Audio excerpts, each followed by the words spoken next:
صاحن ميديا لنا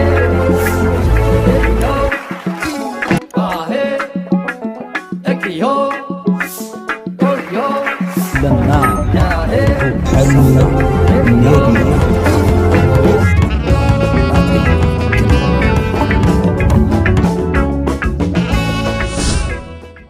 سلام تقاتلتي سحل ميديا نلو مزبلنا يوم دبات حزنا متينا لنا سناي مكتتال اتوم ابالات بيتسب سحل ميديا زيكونكم ابز حداش channel سبسكرايب بمهرام ابالات اذا حداش channel سحل ميديا كتكونوا بتحتنا نعدم نابتي نلو حزنا يزلنا زعبان تاي مسل حبيرنا نكتاتل كبران تقاتلتي سحل ميديا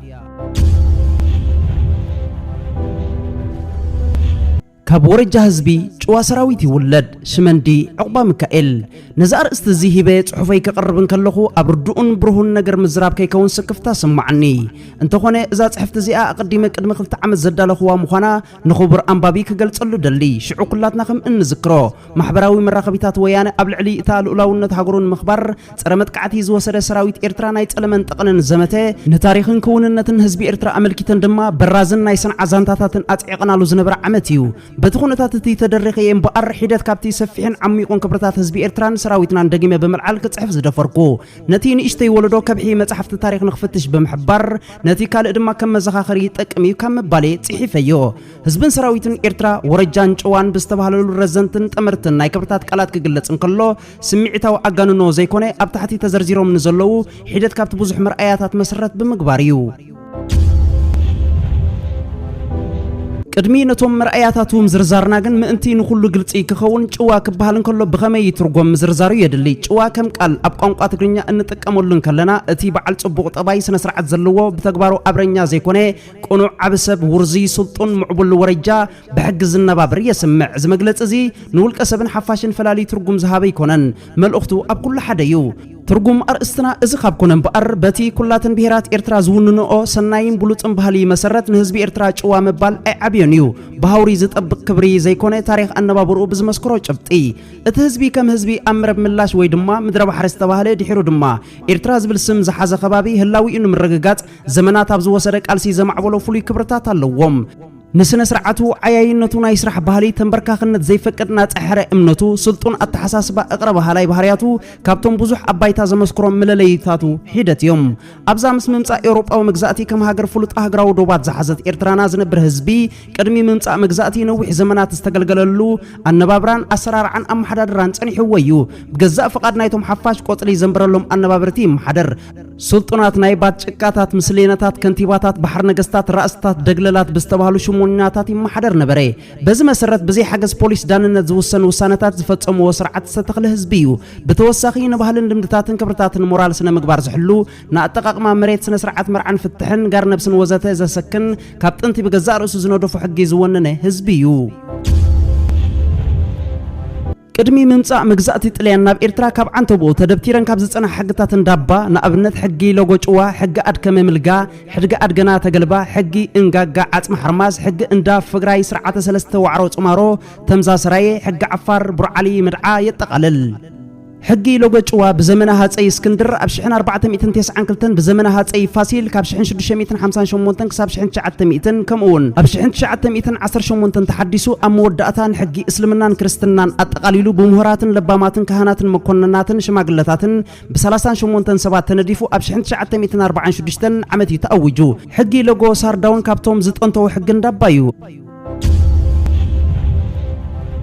اتوم ابزي زي تزرزرو زبزحو حقتات اندابا دما دحر ممصا مغزات طليان تدبترو ازوم حقتات زياتهم مسكوننت بهالي لمدن هايمانوتن كمو نصتاو معرنت محبراو ربحان اب قمت زاتو زرزرات تحستو زلوم ورصوت سندات كم زخوني يفلت مصحف حق اندابا بمنصر زمناو حقي نصتاو معرنت ابزر استو بملو برهان استدالو مصحف كم زصعب زبل بليقاونتنا ادناقوت مقدم اسفيرون رغبو حقتات اندابا إيرتران مسل دق انستيو زي وكل صقاط يزبل اتحساسبا مسرت كم زي بلو كابت سندات نردا مبزحتين عن قصات حقتات اندابا بمنصر زمناوي حقي نصوتاوي معرنت صبلل زبل ميزاناو اتحاحزات صوتاو زن صبارق مخانن ገለ ካብ ኣብነታት ምጥቃስ ኣኸሊ ይኸውን ሓንቲ ካብተን ምዕቡላት ሚዛናውን ኣተሓሓዛ ክልቲ ጾታታት እተነጽር ሕግንዳባ ነብሰ ጾር ኣብ ልዕሊኣ ብዝሰዓባ ኣካላዊ ጉድኣት ዕሸል ምዝንጸል ንሕጋዊ ጋር ነብሲ ንነብሰ ጾር ድማ ካሕሳ ክወሃብ ምሕጋጉ እዩ ኣብ ሕቶ ኣቦነት እንትኾነ ድማ ኣብ ክንዲ ብስነ ህይወት ባዮሎጂ ጥራይ ብማሕበራዊ ረብሓ ከም ዝረአ ኮይኑ ስለዝተሓገገ ንጾታዊ ማዕርነት ብዝምልከት ኣዝዩ ሰጓም ሕጊ ይገብሮ ኣብ ሕጊ እንዳባ ኣመንቲ ምስልምና ኣብ ሓዳር ዝተወልደ ወትሩ ወዲ ሓዳር ምዃኑ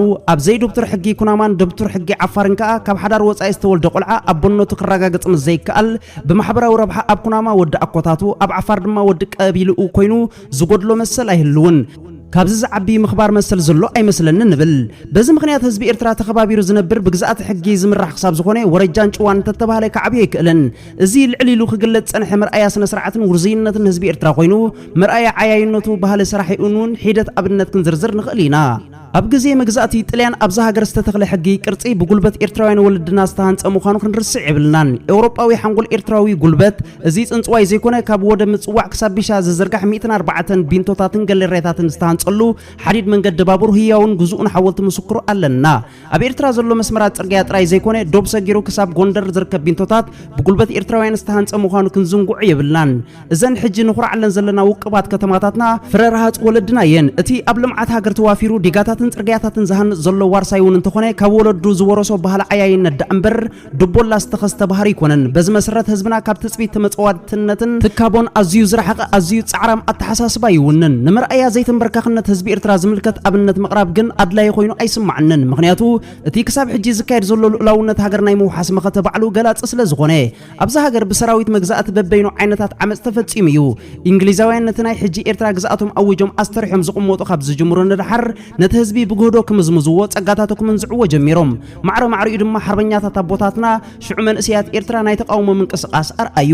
ይኹን እምበር ተቃውሞታቶም በብውልቂ ብዘይተወደበ ኣገባብ ይካየድ ስለ ዝነበረ ይዕወት ኣይነበረን ወዘ ዝበለ ሓርበኛ በብሓደ እንዳለቐሙ ኣብ ናኹራ ዝኣመሰለ ደሰታት ኤርትራ ተሓይሩ ከይተመልሰ ብኡ ኣቢሉ ሓቂቕ እዩ እቲ ውዳበ ዘለዎ ዝሓሸ ናይ ተቃውሞ ተበግሶታት ግን ካብ ግዜ ምምሕዳር እንግሊዝ ኣብ ኤርትራ ንድሓር ሲዒቡ ዝመጸ እዩ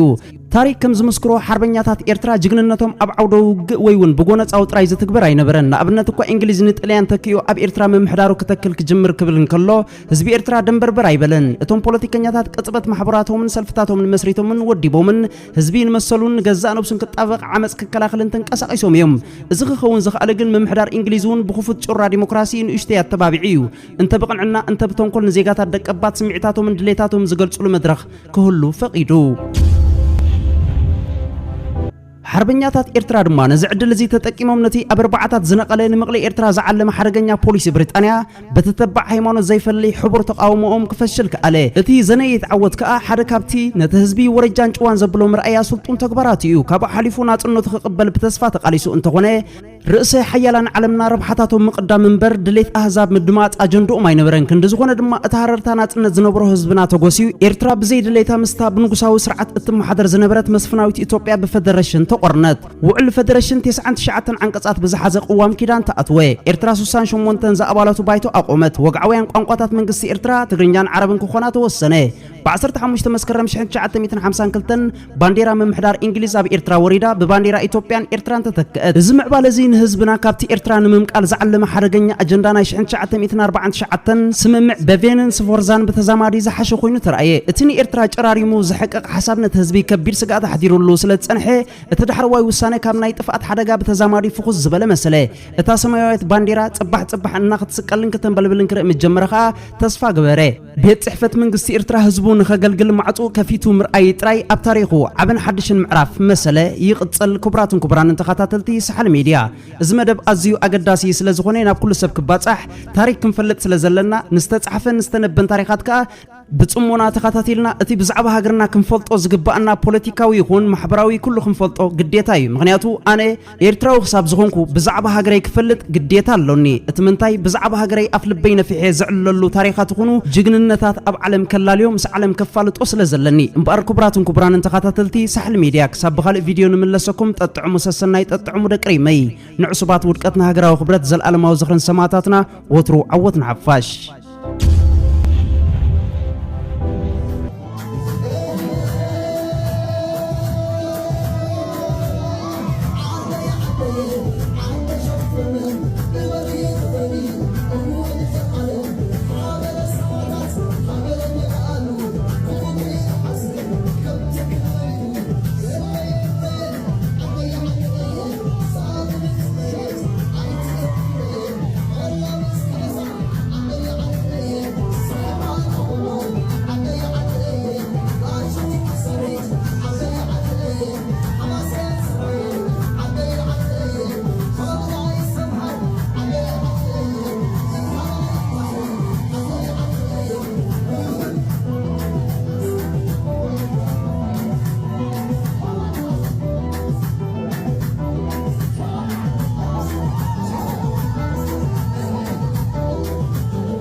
صاحن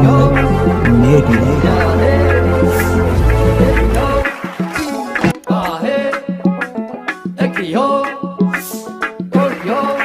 لنا